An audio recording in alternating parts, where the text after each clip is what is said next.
Hey everybody, welcome back to Workbench here at Scale Models Midwest. Dave here as always. Hope you had a great weekend.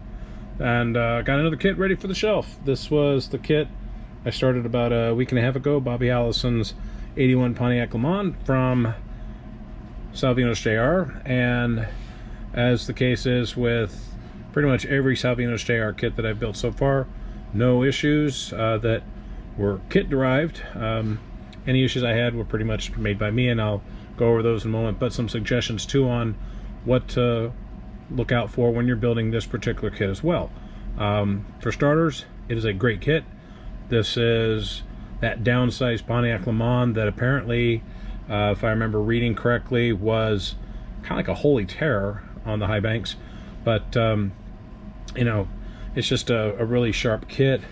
Love the chrome decals that are there for the number 28s on the left and right. This was also one of the very first kits that I remember seeing the chrome decals on the Oldsmobile 442 that Salvinos JR came out with about 5 years ago. I think was one of their very first, if not their first kit. I've got that somewhere in my stash, but just kind of show you what I got here. It went together really nicely. I only had to trim the rear chassis pan a bit because there are some mounting tabs on the inside of the rear of the car to the bumper can attach to, which is a good thing.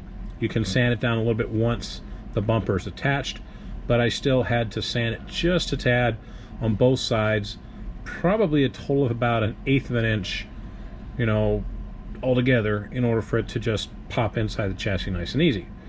A couple things too, according to box art, the rear panel was kind of chrome or painted. There was no decal for that, so I went on ahead and just did silver paint for that. The rear decal went the entire width of the car, so once the decal had dried, I went on ahead and used a sharp hobby knife and trimmed that out. And then anything that was kind of like out of place, I used just some black touch-up paint. As I indicated in a previous video, I went on ahead and opened up the deck lid on this. Real easy to do. I used a Tamiya panel scriber as well as a dental pick. This is the dental pick of choice that I have here. I've got a inexpensive 5-pack that I got off of Amazon, but got that done. Used some very thin sheet plastic here for setting the trunk lid on, and I did this is in the very back too, so it'd be something that the trunk lid would rest on. I have not yet put a little wire around it, so if the car were to flip, this comes off, it'll be there. But for now I've got it like this.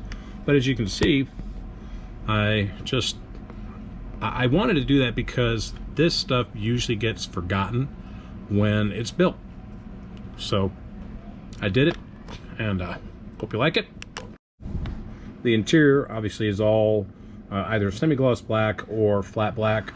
I've got pictures of the chassis that I'll include separately with this video to show you what it looked like before I put the body on it. But one thing I want to talk about is on the decals.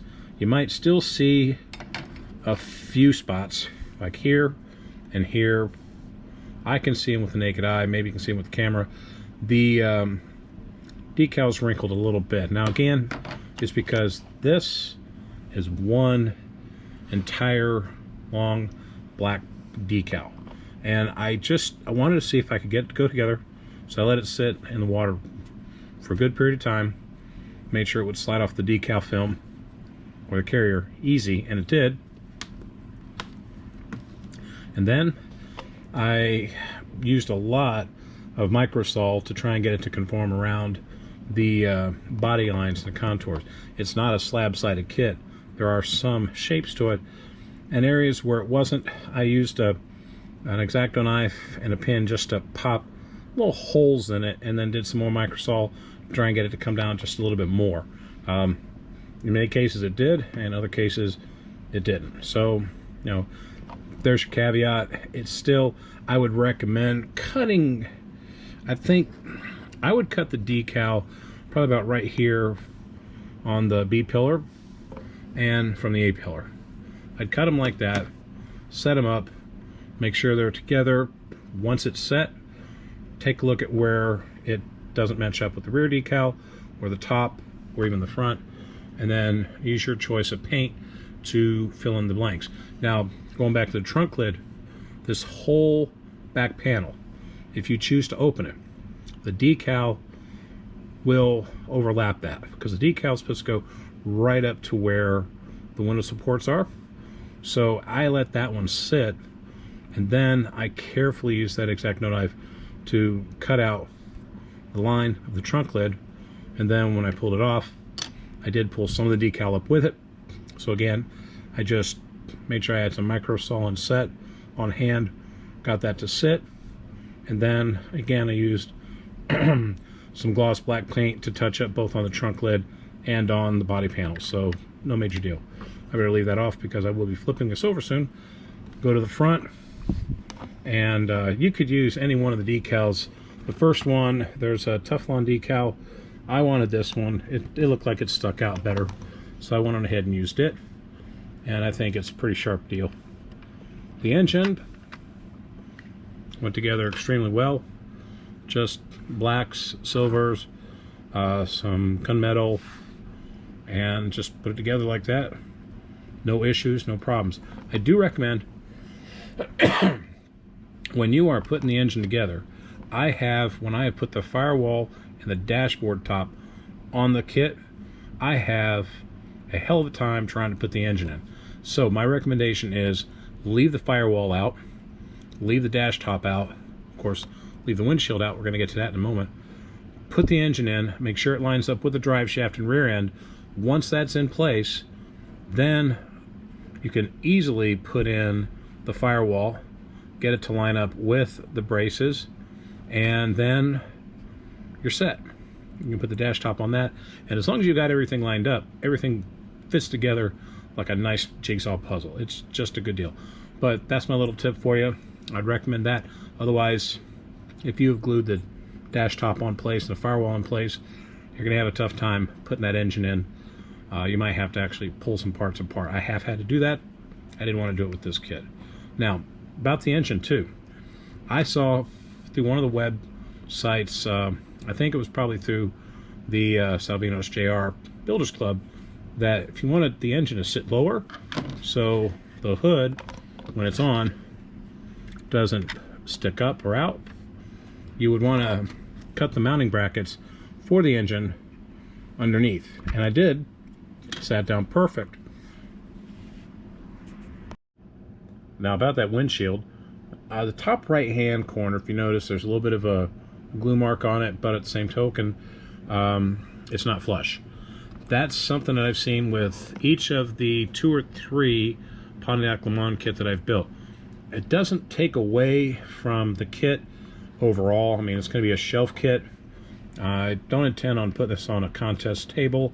I just wanted to build it for me. Now, if I were to build this kit for a model show to try and, you know, take home a prize, a ribbon, a trophy, or whatever, then I would be spending a lot more time with that windshield, sanding it, making sure it's flush, because I think it's just a little too large for this opening. But down at the bottom, it's too narrow for the opening. So I looked at it and I thought maybe just a very thin sliver of styrene on both sides, and then, you know, put the windshield on top of that and see if that helps. I do believe Salvinos JR has made fixes, if I remember correctly, to the Monte Carlo windshields. Not sure about the others, but they have that for subsequent releases, and I think they have the windshields available separately. But again, for me, I mean, I got a ton of Salvinos kits to build. I'm probably one of those that's not going to worry about asking for new windshields. It is what it is. I know what to sand, where to sand, and how to get it to fit properly. But still, when you buy these kits, just kind of test fit everything. If you do have a problem with the kit, they have their own email. Definitely get in touch with them, get a replacement part as needed. So beyond that, just underneath, As you can see there, just very basic, some weathering. I think I got a little too much weathering on the right side headers, but otherwise, you know, again, it's a kit that I'm building for the shelf. It's not going anywhere else. I might take it to work and display it at work for a bit. I've done that with some of my other kits. But yeah, overall, turned into a really nice kit, and I hope that if you see it out at your local hobby shop or at your favorite retailer online, pick it up. Any of the Lemans kit. There are even Lemans kits that are no brand. They're just the kit, no decals. So you can do a fantasy build if you wanted to. But still, this turned out to be a really, really good kit. I enjoyed building it. I have not had any problems with Salvinos kits at all. I am still a member of the Builders Club. I will continue to build them. I have I don't know, I've got a ton of kits. I will be building for a long time to come, but still, you know, a great kit. With that, I wanted to show you a few things that I do have that I picked up recently from my local hobby shops, and kind of show you what I've got on deck for the future. Okay, so with the last minute or two I've got before I need to go upstairs and get dinner going and then come back down here and get a fire pit going, I finally, after months of waiting, and I think Jason over at Blue Ox Models said the same thing, it's here. The Lincoln Mark 7 Pro Street. When Chris over at HPI Guys built this, I was like, yes, I wanted this kit. So I went over to Hobby Nut Models and I ordered it. And I got the other kits that I ordered, like that Porsche and the 71 Mustang, but this took several months to make its way to us. But now it's here. Hobby Nut Models has it, so it's in stock. If he hasn't sold out already, go get some. I might actually buy a second one of these and put it up on the shelf for a future build. This one I think I will build exactly like the box art, yellow and black. It's just sharp. I think, yeah, this is a not too far in the distant build, because I've been looking forward to seeing these come out.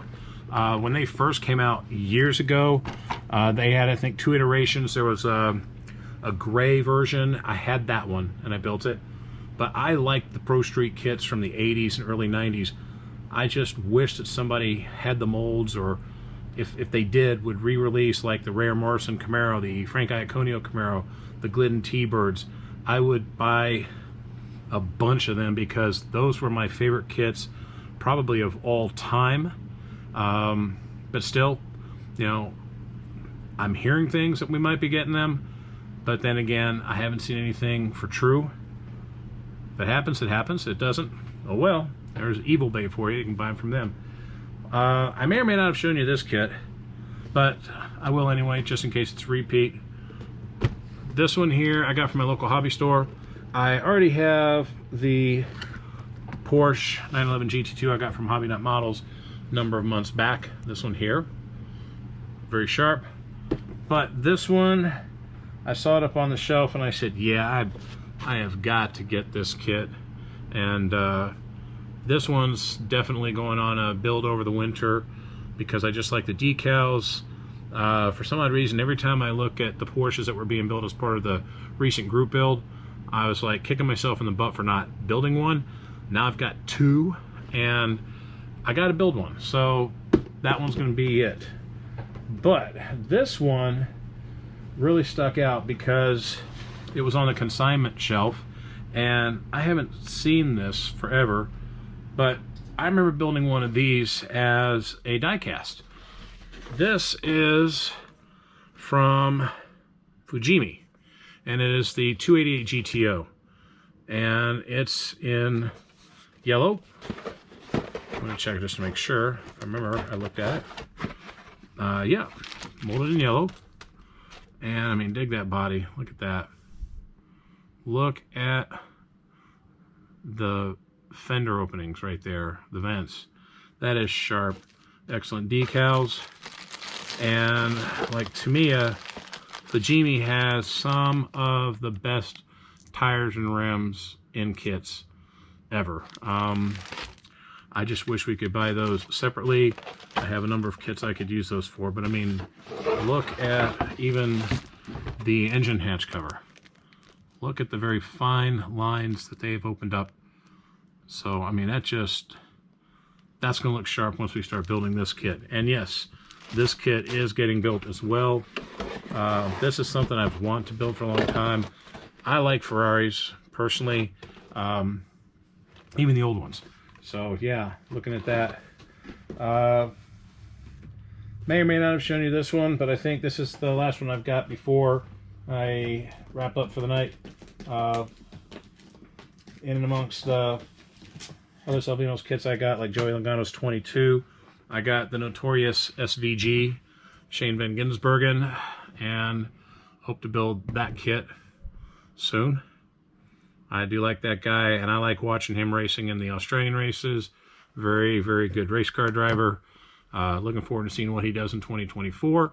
So, you know, good on Shane for winning that race. And, yeah, we're going to build that kit. So, really, you've got nothing else besides that. I did notice that I have gone over 1,000 subscribers. And I just want to say thank you very much for everything. Thank you for continued viewership. I'm going to put the Corvette there because I really like that one. Thank you for your continued viewership. Thanks for supporting the channel. Cannot thank you enough. Thanks for liking the videos. Thanks for recommending them to others. Make sure you're hitting the notification bell, whatever it takes to see my videos and to kind of share them with others. And I do appreciate that. I am working on some kind of a giveaway that I'll be mentioning in the next couple of weeks. Plus, I am working with one of my colleagues over at the martial arts studio where I teach to do a make and take of a number of model kits. So be looking out for that video once we have the logistics dealt with on that one. I will be putting together a video of a group build within our studio of people that'll basically take a model kit that we supply, they build it in one sitting, and they can take it home with them. So be looking out for that video. In the meantime, keep building the cool kits, and we will see you in the next video.